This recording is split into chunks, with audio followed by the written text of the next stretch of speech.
Anil royal जी, आपसे आप तो बड़ी खरी खरी बढ़िया बढ़िया बातें करती हैं, क्या प्रतिक्रिया है आपकी?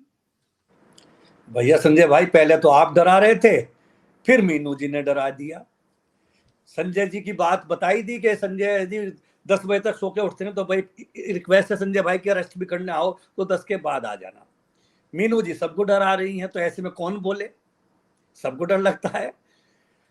देखिए संजय जी, अभी आपका एक सवाल था केजरीवाल जी के लिए, और आपने अपने इंट्रोडक्शन में अभी बताया है कि जब उस गवाह ने बयान दिया है कि संजय सिंह को केजरीवाल के सामने पैसे दिए गए हैं, तो केजरीवाल तो ऑटोमेटिकली मुलजिम बन गए ना, 120 के लेन देन के गवाह हैं।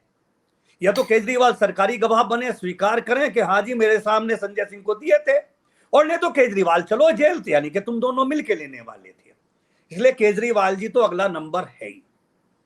बहुत मीनू अनिल जी 1 मिनट को एक किस्सा याद आ गया, बता दूं आपको। जी जी जी जी जी। नोएडा में एक पुलिस के बड़े साहब थे, बड़े अफसर थे, और मेरे को किसी ने बताया, नोएडा के बड़े पत्रकार ने बताया कि वहाँ पे सरिया माफिया का काम करते हैं। हाँ, और रवि खाना है ना, हाँ ना, वहाँ पे बड़ा रवि खाना। हाँ, बहुत सारे नाम है वहाँ पे जो सरियों का माफिया हैं। तो उन्होंने मुझे बताया, तो मैंने ट्वीट किया, बड़े कुछ टाइप की सूचना थी कि 5 करोड़ रुपए महीना आते हैं। तो मैंने ट्वीट किया कि भाई, नाम भी नहीं लिखा मैंने, कि नोएडा में एक बड़े पुलिस अफसर है, वो केवल सरिया के गिरोह से 5 करोड़ रुपया महीने की चर्चा है, तो मुख्यमंत्री को जांच कराना चाहिए। तो उन बड़े साहब ने पहले तो मुझे पास कम से कम 5 आईपीएस सीनियर आईपीएस अफसरों से फोन कराया कि ट्वीट डिलीट कर दीजिए। मैंने कहा, मैं डिलीट तो कुछ भी नहीं करता अपनी जिंदगी में, पड़ताल होनी चाहिए कि ये बात सही है या नहीं है। और जो माफिया थे, उनको एक दर्जन गनर दे रखे थे इनलीगल से।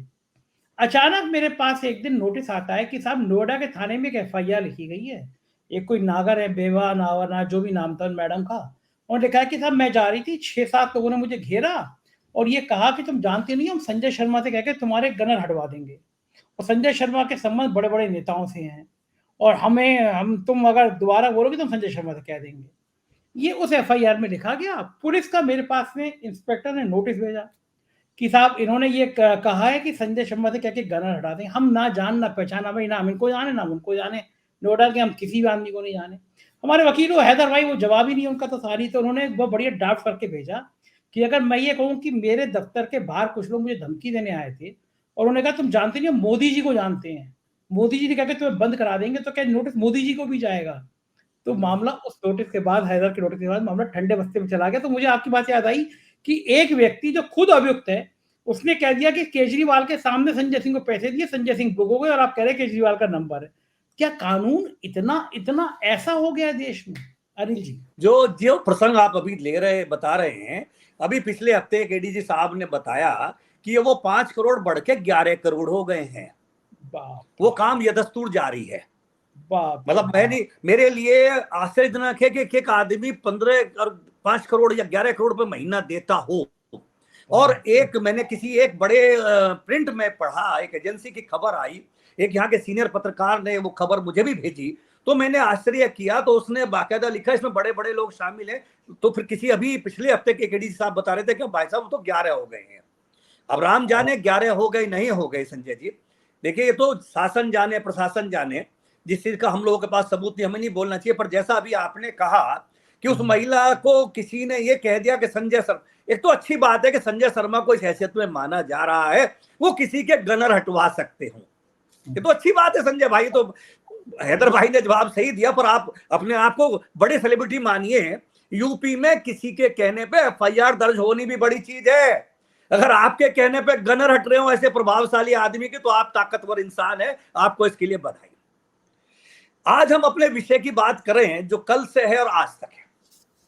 कल देखिए, जो कल वाला प्रसंग है संजय जी, जो ईडी की रेड या जो हुई है न्यूज क्लिक पर, देखिए इसमें पहली बात तो ये स्पष्ट सभी लोग सहमत होंगे कि न्यूज क्लिक ने यदि किसी भी माध्यम से चीन से पैसा लिया और इसलिए लिया कि मेरे देश के खिलाफ एक एजेंडा चलाए, तो उसकी भर्त्सना की जानी चाहिए। वो जानबूझकर जिसने मेरे देश के खिलाफ किसी भी तरह का दुष्प्रचार या षड्यंत्र किया है, उसके खिलाफ सख्त से सख्त कार्रवाई होनी चाहिए। फास्ट कोर्ट में मुकदमा चलिए, उसे फांसी चढ़ा देनी चाहिए, इसमें किसी को शक नहीं। हम लोग राष्ट्रवादी हैं, चीन हो, पाकिस्तान हो, या कोई भी विदेशी शक्ति या कनाडा का भी प्रधानमंत्री यदि मेरे देश के बारे में इंटरवीन करता है तो हम राष्ट्रवादी लोग हैं, भारतीय हैं, हमें अपने देश के मान सम्मान स्वाभिमान के लिए कुछ भी करने को तैयार है। ऐसे व्यक्तियों को हम कंडम करते हैं, उनके खिलाफ सख्त कार्रवाई होनी चाहिए, इससे सभी लोग सहमत हैं। लेकिन अगर सिंघम को चीन से पैसा आया और सिंघम ने न्यूज क्लिक के मालिक को दिया है, तो अधिकतम मालिक तक दोस्त था। मालिक के बाद अभिसार हो या उर्मिलेश हो या एक कोई बंदा था जो उनके यहाँ वीडियो एडिटिंग का काम करता, उसकी यहाँ रेड हुई, ये क्या क्यों दोषी है? संजय शर्मा अपना चैनल चलाने के लिए किससे उधार ले रहे हैं या कौन उनको सपोर्ट कर रहा है? ये निश्चित रूप से चिंतन का विषय है।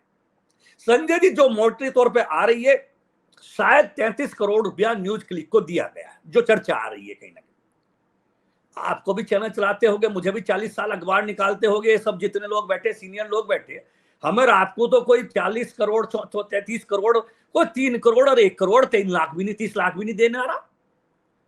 तो ये जांच का मुद्दा तो है कि आखिर 33 करोड़ रुपए की बहुत भारी रकम किसी ने किसी को किस प्रयोजन से दी, इसकी जांच तो होनी चाहिए। इसमें तो हम सार्वजनिक रूप से सभी को स्वीकार करना चाहिए, 33 करोड़ की रकम बहुत छोटी रकम नहीं है और कोई विदेशी व्यक्ति किसी को दे रहा है तो इसकी जांच होनी। लेकिन इसका अर्थ ये नहीं है कि यहाँ अभिसार के यहाँ या इनके यहाँ उर्मिलेश के यहाँ जो उनके यहाँ नौकरी करते हैं या उनके यहाँ पार्ट टाइम काम करते हैं, इनके खिलाफ कार्रवाई, गुहा जी के यहाँ कार्रवाई होनी, ये सब गलत है। ये सीधे सीधे ये संकेत है कि अभिसार सत्ता से सवाल पूछोगे तो आपका इलाज किया जाएगा, जो आज संजय शर्मा का किया गया, उसका संजय सिंह का किया गया है। संजय सिंह सांसद है, संजय सिंह विपक्ष के सांसद है, बोलना उनका अधिकार है। जैसा मीनू जी ने भी कहा, सुधांशु जी ने भी कहा कि नंबर सबके आएंगे, लेकिन ईश्वर पर यकीन रखना चाहिए, सबसे बड़ी शक्ति वही है। आप चिंतन करना यह चाहिए कि आखिर ऐसा इतनी तेजी से क्यों हुआ, जिसका थोड़ा सा उदाहरण तो आपने भी दिया कि सर्वे आ रहे हैं 5 से 5 राज्यों में, शायद भारतीय जनता पार्टी के लिए 5 में अच्छी संभावनाएं नहीं है। और रही सही कसर खराब कर दी नीतीश कुमार ने। नीतीश कुमार ने बता दिया कि 3.5% में है संजय शर्मा और कब्जा हम 6 आदमियों पर भी संजय शर्मा का है। हम दलित शोषित पिछड़े लोग हैं, हमारी आबादी 63% है और 3% में संजय शर्मा चैनल कब्जा के बैठे। आज मोदी जी कहते हैं कि हिंदू हिंदू हिंदू। आदरणीय मोदी जी, आप खुद बताते हैं कि इस देश की राष्ट्रपति अति अनुसूचित उसकी एसटी वर्ग की बनाई गई है, कोविंद साहब एससी वर्ग के थे, और भारतीय जनता पार्टी प्रचार करती है कि मोदी जी पिछड़े मां के बेटे हैं। आप क्यों नहीं कह रहे थे कि रामनाथ कोविंद, द्रौपदी मुर्मू, मोदी जी हिंदू हैं? हिंदू नहीं हैं, वो पिछड़े हैं, वो एससी है, वो एसटी। शुरुआत किसने की? आपने शुरुआत की तो नीतीश कुमार ने बायोडेटा लाके दे दिया, सरकार के एससी एसटी ओबीसी इतने हैं, तो क्यों दर्द आया? अब लगा कि कहीं हमारे कथित हिंदुत्व पर ये पिछड़े सवाल उठाने ना लग जाएं। अच्छा, सवाल ये है संजय जी, उस पिछड़े को, उस दलित को, उस शोषित को हक क्यों ना मिले? मेरा तो एक स्पष्ट सुझाव है, क्या बिहार में वैश्य पिछड़ों में शामिल है, उत्तर प्रदेश में अगड़ों में शामिल है। आर्थिक स्थिति यदि आप सर्वे करा के देखेंगे तो वैश्य हो, ब्राह्मण हो, आर्थिक रूप से पिछड़ों और दलितों से भी बहुत जगह बहुत बदतर स्थिति में है। वो 10% आरक्षण के बावजूद भी उनको उस आरक्षण का लाभ नहीं मिलता है। होना यह चाहिए, जो व्यक्ति एक बार आरक्षण का लाभ लेकर किसी भी सरकारी पद पर, चाहे वो निर्वाचित हो, चाहे वो सरकारी नौकरी हो, उसकी अगली पीढ़ी को वो लाभ नहीं मिलना चाहिए, किसी अन्य को मिलना चाहिए। ओबीसी का लाभ है यादव को, जाट को, कुर्मी को, और जो अन्य है, पाल है, सैनी है, साक्य है, कुशवाहा, इन सबको मिलना चाहिए। अगर सबको मिलेगा देश तरक्की करेगा, इसमें कोई बुराई नहीं है। आज इन जातियों को आवाज उठाई, जाति जागृत हो रही, तो हम आपको बता रहे कि साहब हिंदू है, ये सही नहीं है। देश में सबको मिलना चाहिए। जो दलित शोषित पिछड़े लोग हैं, अति पिछड़े लोग हैं, उनके लिए होना चाहिए। अभी तक बताया जाता है कि अगर आप किसान की बात करें, मजदूर की बात करें, तो दिक्कत होती है। अभी एक नई हुआ, आज ही सुना है कि 100 रुपए और सिलेंडर सस्ता कर दिया उज्ज्वला योजना के लाभार्थियों के लिए, उसे 603 रुपए में, और बाकी स्वर्ण को या उज्ज्वला का लाभार्थी नहीं है उसको 1200 रुपए में। आप नोट कर लें, सर्वे करा लें। इसमें एक सवाल भाजपा वालों का बहुत जायज था कि आपने जब ये सर्वे कराया था जाति का, तो आर्थिक स्थिति का भी सर्वे करा लेते साथ साथ, तो पता लग जाता है सो कॉल्ड अपर कास्ट के लोग में भी आर्थिक स्थिति कितनों की कितनी खराब है।